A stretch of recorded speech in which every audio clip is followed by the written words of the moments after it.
नमस्कार, मैं हूं एमएस आडर और आज मैं लेकर आई हूं आप सभी के लिए चैप्टर नंबर 40। मगर वहां कोई नहीं था। राहुल और कैथरीन ने सौम्या और हिमांग से विदा ली और अपने अपने घरों की ओर निकल पड़े। सौम्या चुपचाप स्मृति के साथ जाकर सो गई, मगर हिमांग लिविंग रूम में अपनी पिस्तौल के साथ पूरी सतर्कता के साथ पूरे घर की सिक्योरिटी को गार्ड कर रहा था। अगले दिन प्रेमनगर की सुबह अब खिल चुकी थी, लेकिन हिमांग और सौम्या के घर में एक अजीब सी बेचैनी थी। स्मृति अब सुरक्षित थी और कल की चांदनी रात की मिठास अभी भी हिमांग और सौम्या के दिलों में बसी थी। सौम्या हिमांग की बाहों में किचन में थी, जहाँ वो उसके लिए कॉफ़ी बना रही थी। हिमांग ने उससे पीछे से गले लगाया और उसके कानों में फुसफुसाया, सौम्या तुम मेरे लिए वो सूरज हो जो हर रात जस्ट जोक मार रहा हूँ यार। तुम मेरे लिए वो सुबह हो जो हर हर हर दिन को खूबसूरत बनाती है। सौम्या मुस्कुराते हुए उसकी ओर मुड़ी और कहा, हिमांग तुम मेरे लिए वो सूरज हो जो हर ठंड को गर्म कर देता है। उसने हिमांग के होठों पर एक नर्म किस किया। उसकी सांसें थोड़ी देर के लिए थम गईं और वो दोनों एक दूसरे में खो से गए। उस शांत सुबह में उनका प्यार एक गहरी मिठास बन गया। स्मृति कमरे से बाहर आई और दोनों को देखकर मुस्कुराई। हिमांग, सौम्या तुम दोनों एक दूसरे के लिए बने हो। सौम्या ने अपनी माँ को गले लगाया और कहा, माँ हिमांग ने आपको बचा लिया, अब हमारा परिवार पूरा है। हिमांग ने स्मृति के पैर छुए और कहा, आंटी आप मेरी माँ जैसी हैं। स्मृति की आंखें नम हो गईं। हिमांग, मैंने तुम्हें गलत समझा, अब तुम मेरे बेटे हो। उनके जीवन में प्यार की एक नई परत जुड़ रही थी, लेकिन तभी दरवाजे पर एक तेज दस्तक हुई। हिमांग ने सौम्या का हाथ थामा और दरवाजा खुला। सामने में जो सुनैना खड़ी थी, उसकी आंखों में एक जुनूनी चमक थी। सुनैना ने हिमांग को देखते ही कहा, हिमांग तुम्हारे घर पे ये सौम्या क्या कर रही है? उसकी आवाज़ में जलन और पागलपन था। सौम्या की सांसें तेज हो गई। सुनैना तुम यहाँ क्यों आई हो? हाँ। सुनैना ने सौम्या की ओर तिरछी नज़र डाली और बोली, सौम्या क्या तुम्हें बार बार याद दिलाना पड़ेगा कि हिमांग मेरा है? यार कितनी चीप है यार तू। बचपन से मैं उससे प्यार करती हूँ और एक बात, तुम उसके जीवन में एक बहुत बड़ी मुसीबत हो। हिमांग ने सुनैना को सख्त स्वर में कहा, सुनैना मैंने तुम्हें हमेशा दोस्त समझा है, मेरा दिल सिर्फ सौम्या के लिए धड़कता है। सुनैना की आंखें लाल हो गई। उसने जुनून के साथ कहा, हिमांग तुम मेरे बिना नहीं रह सकते, मैंने तुम्हारे लिए सब कुछ छोड़ दिया। सुनैना अजीब सी हालत में थी। सौम्या ने हिमांग का हाथ थामा और कहा, सुनैना प्यार ज़बरदस्ती नहीं होता, हिमांग मेरा है। सुनैना ने एक कदम आगे बढ़ाया। उसके हाथों में एक चमकता हुआ खंजर था। सौम्या अगर तुम हिमांग को नहीं छोड़ोगी तो मैं तुम्हें रास्ते से हटा दूंगी। हिमांग ने सौम्या को पीछे खींचा और अपनी पिस्तौल निकाली। सुनैना ये पागलपन बंद करो प्लीज़, फॉर गॉड सेक। स्मृति चीखी, हिमांग इसे रोक दो। सुनैना ने खंजर हिमांग की ओर ताना, लेकिन हिमांग ने उसे अपनी बाहों से रोका और एक ज़ोरदार धक्का दिया। सुनैना पीछे गिरी, लेकिन उसकी आंखों में जुनून अभी भी जल रहा था।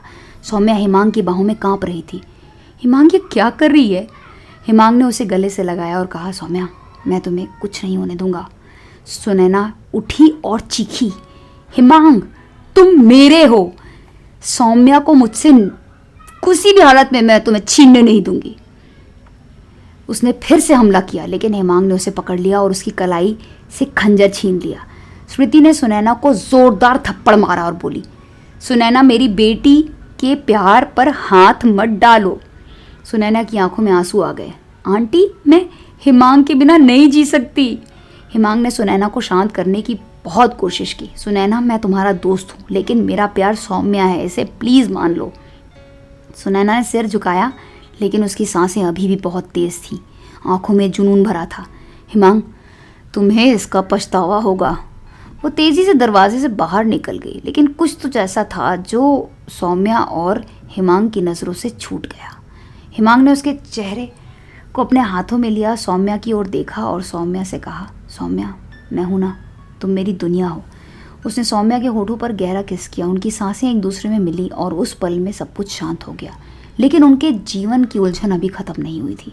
कुछ देर बाद हिमांग का फ़ोन बजा। रेवन की आवाज़ आई, हिमांग सुनैना जंगल की ओर गई है और स्मृति आंटी फिर से गायब हैं। सौम्या की सांसें थम गईं। हिमांग माँ। हिमांग ने उसे अपनी बाहों में खींच लिया और कहा, सौम्या सुनैना का काम हो सकता है, हम अभी जंगल चलते हैं। वे बोलेरो में सवार हुए और जंगल की ओर बढ़े। रास्ते में सौम्या हिमांग की बाहों में थी। उसने धीरे से कहा, हिमांग क्या माँ सेफ होगी? हिमांग ने उसके माथे पर किस किया और कहा, सौम्या उन्हें कुछ नहीं होगा। जंगल पहुंचते ही हिमांग ने सुनैना के निशान ढूंढे और एक पेड़ के पास स्मृति की शॉल पड़ी थी। सौम्या चीखी, हिमांग ये तो माँ की है। तभी सुनैना सामने से निकली। उसके हाथ में स्मृति थी जो बेहोश थी। सुनैना की आंखें जलन और जुनून से लाल थी। हिमांग, सौम्या को छोड़ दो वरना मैं आज स्मृति आंटी को मार दूंगी।